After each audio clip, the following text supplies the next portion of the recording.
Samantala, alamin po natin ang update sa pagdating sa Maynila ng mga nasagip na Pilipinong crew ng cargo vessel na lumubog sa West Philippine Sea. Si Bernard Ferrer sa detalye live. Bernard. Dayan, kabuang 15 Pilipinong crew kasama ang dalawa nilang nasawing kasamahan ang dumating sa Maynila ngayong umaga.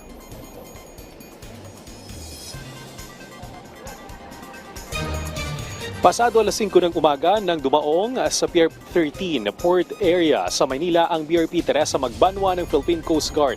Sakay ang 15 Pilipinong crew ng cargo vessel na MV Devon Bay. Kasama rin nila ang dalawa nilang kasamahang nasawi sa paglubog ng barko. Nangyaring insidente noong January 23, may 141 nautical miles sa kanluran ng Pangasinas sa loob ng Philippine Exclusive Economic Zone.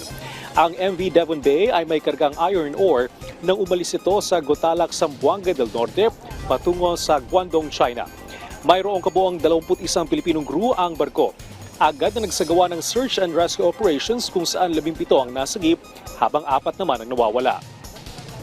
Bilang suporta sa rescue efforts, idineploy ng Philippine Navy ang BRP Jose Rizal. Samantala, idineploy din ng Naval Forces Eastern Mindanao ang BRP Artemio Recarte, BRP Tagbanwa at isang Beechcraft King Air C-9T aircraft malapit sa Philippine-Indonesia maritime border.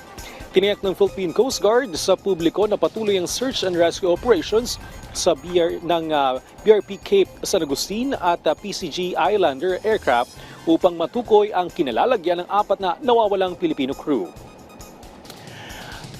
Daya nagpasalamat ang Philippine Coast Guard sa tulong ng China Coast Guard sa mga crew ng MV Devon Bay.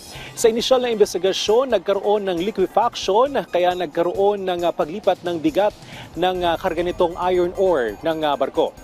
Sa oras din niyon ay hindi rin maganda ang panahon. Magbibigay naman ang Migrant Workers Department o DMW ng psychosocial intervention sa mga crew ng barko. Dayan? Maraming salamat, Bernard Ferrer.